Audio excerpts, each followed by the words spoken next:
Hello everybody and welcome back to another lesson. Today we're going to continue our steam boiler model. Last time we finished making the actual model, but this lesson we're going to start making the animation for this model. So, first let's look at what it looks like so far. Now let's wait for it to load. The computer is really laggy. It takes a while.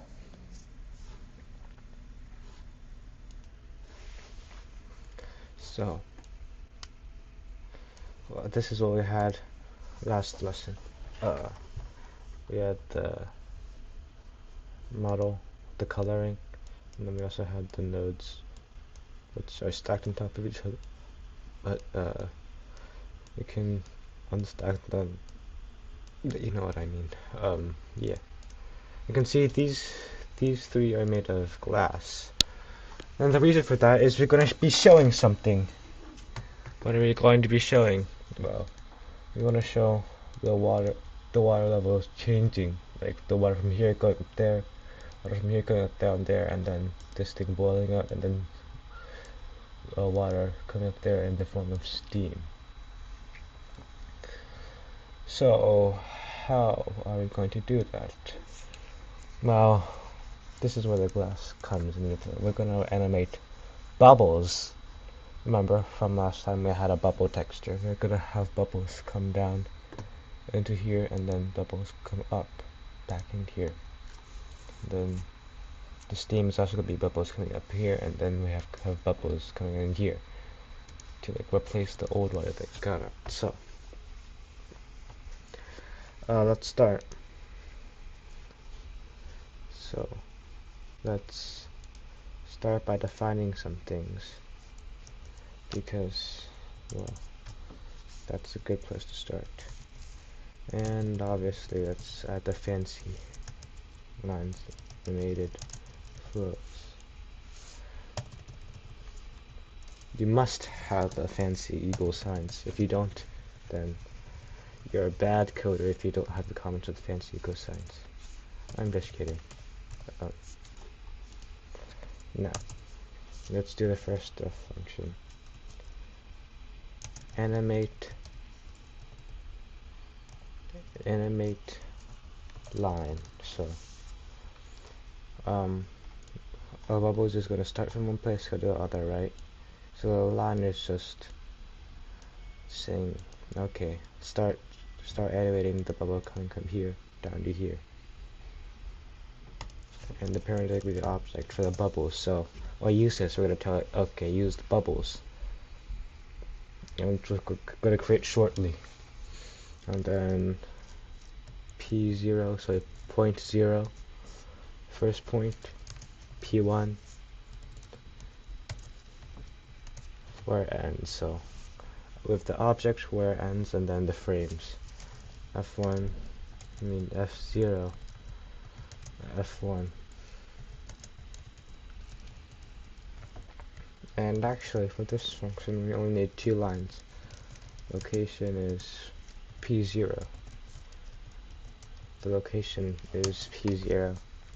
And to go with that, we're going to add a keyframe.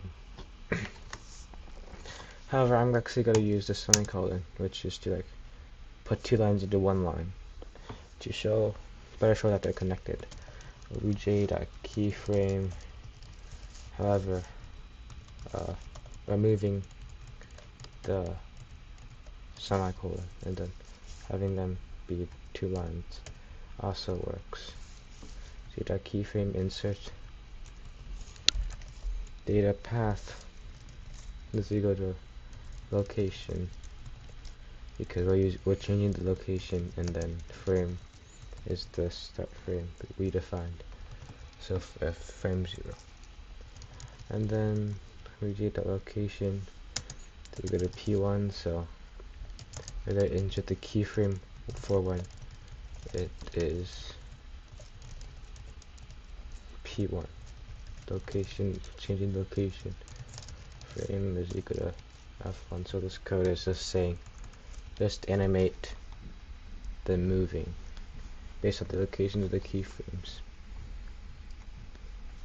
Now, let's define add bubbles. And this is going to be our longest one. Name bubbles. The number of bubbles. The radius of the bubbles. The material the bubbles are made of, which are the bubble map we made earlier. The start frame. The duration, which is the end frame. The spacing. So how far apart they are. Start point. End point. And let's start with the for loop because we have multiple bubbles. Let's start with the for loop that creates all those bubbles. For I in range number of bubbles. So we're going to repeat this for the number of bubbles to R, which means we add bubbles. The number of bubbles we use is going to be the for loop is going to repeat how many bubbles we have. So this inside here is going to be like building the bubbles, and then maybe animating the bubbles. Yeah, animating bubbles. For each bubble, we're going to animate the same thing.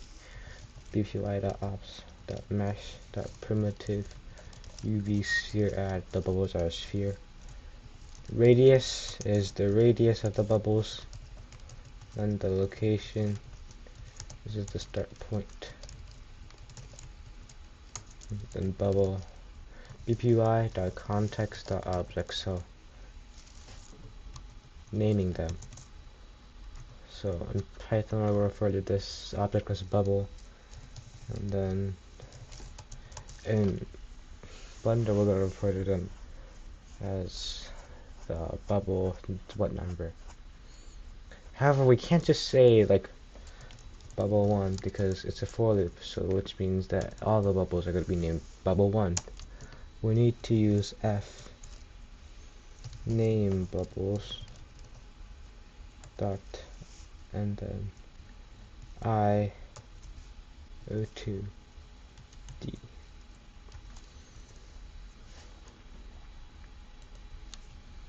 And so f is just saying that like we changed the string in here. Then we have the name bubbles. So the name of the bubbles over here. So like bubbles for this pipe, and then I 2 digits. So if it's 1, it's actually going to be 0 1. That's what the colon 2D is. So it's going to be bubble for this pipe 0 1, and then yeah.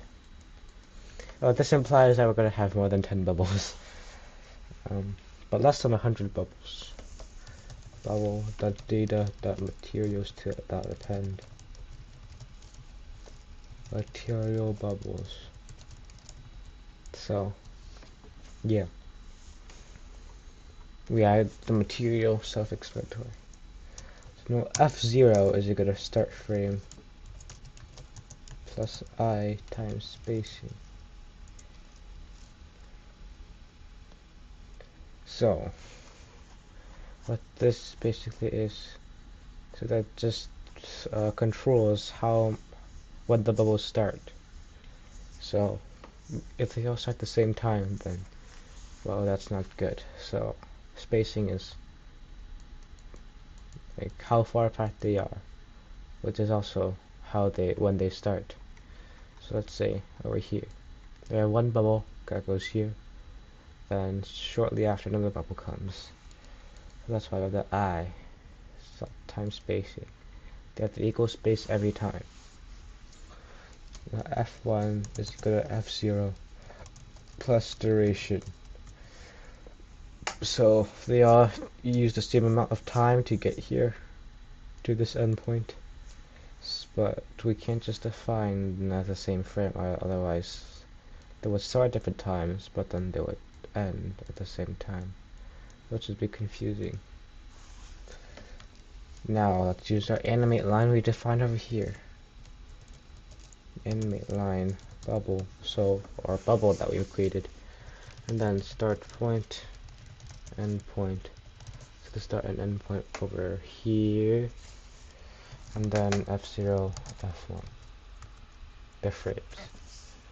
And you can actually compare these two. So the bubble location will be start point, and that frame F0 spacing. But yeah, it fixes the flow will keep repeating for a long time. Alright, so you can kind of say we're done with this stuff function, but I want to add one more special thing. And that special thing is I want to make the size of the bubbles wobble to make it seem more realistic. So, which is actually not that hard. So what I'm going to do is I'm going to make it so that it's the smallest at first. Then it becomes larger near the middle, then the bubbles become small near the end. And really all I need to do is bubble dot scale, then 0.45, 0.45, 0.45 is going to be the starting scale. Bubble dot keyframe, insert data path is equal to scale. Frame is F0. And then let's copy this.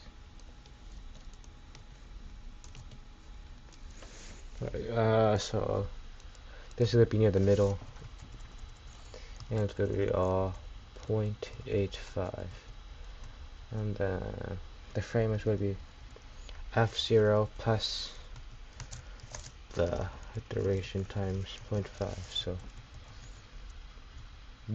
yeah, halfway through. And then this one actually I'm going to make slightly larger than the last, and then frame is going to be F1. The end frame. Okay, now we're done with this stuff bubbles function. We can start using them. Add bubbles. So the first is this feed drop, so then dropping down 12, 0.03, feed mat 15, 55, 16, F0, F what? 12, 0.03, feed mat 15, 55, 16, F0, F3.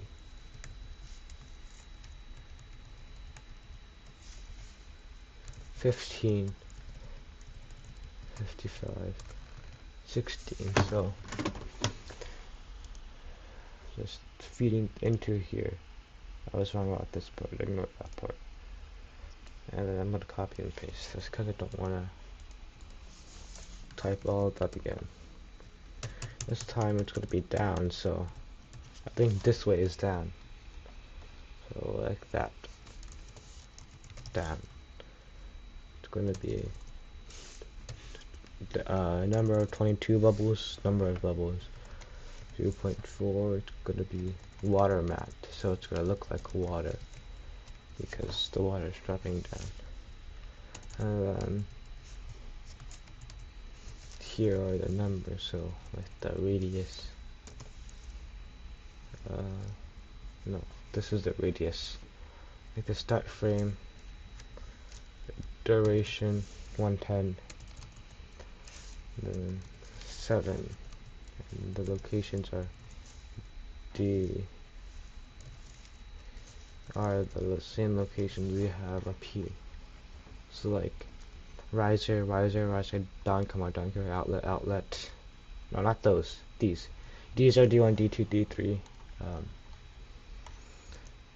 I'm pretty sure this is this one. I'm too lazy to pull up the picture. So, paste it again. This is actually, I want to copy and paste this thing, because we're going to write up, and it's actually going to be similar, but we're going to have it actually have the bubble mat, and the location is going to be different.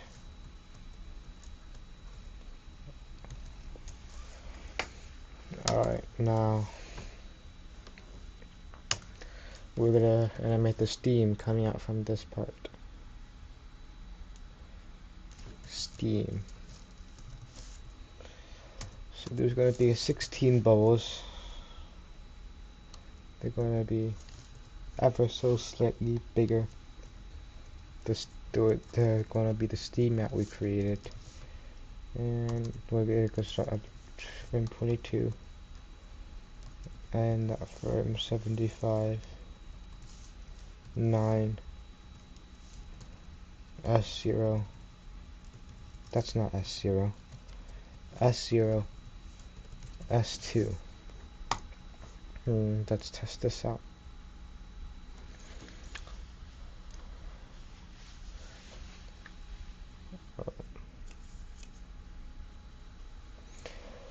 Yep. They're working. See the bubbles coming up, they get larger, they come down, and then the bubbles coming in. And then we have the steam coming out. We only have 2 problems left with this. One, the bubbles are still not that realistic. Have you ever seen bubbles that just do that? No, right? No, you haven't. And also, this water level it isn't moving, even though the water level is clearly going to change. This lesson, we're gonna fix that. We're gonna do the realistic part next lesson. It's actually going to be quite easy. So, remember up here when we add the drum. So the thing for this, we have gt dot operation, right? Well, over there we have two inputs. So the first input is going to be the output of SEP, so the axis that we're going to be looking at, and then the left this one is going to be level. So is it great if it's greater than this level, then do it. Okay. Now I'm gonna need to change one thing. We're gonna add one thing, not change. So we're gonna just give GT this name, gt.name split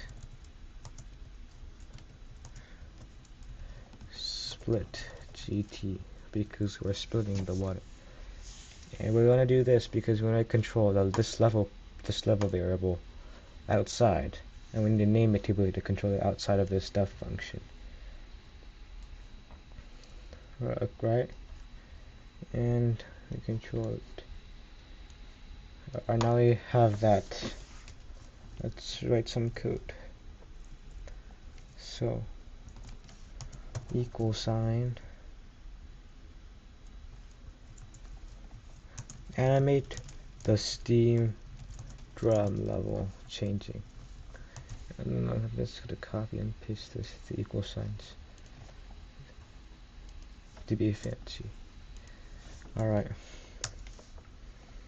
NT node tree is equal to drum fill mat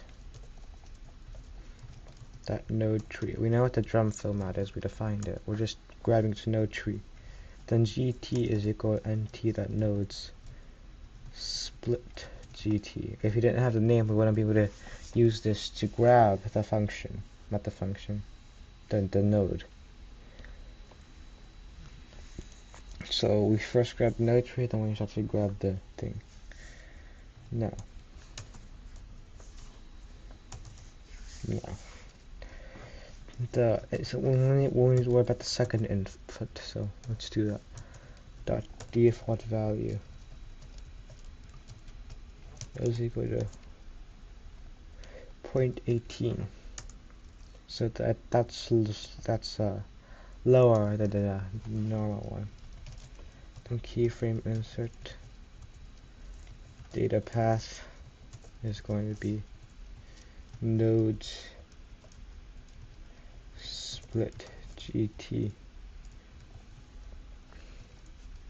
dot inputs 1 dot default value. This is going to be this dot default value. So the data path is just saying the thing we're changing is the second default value of the node split gt, and then the frame is going to be 1, so it's going to start a slightly lower water level. However, it's going to rise to almost double, not quite double yet. The frame is going to be 120.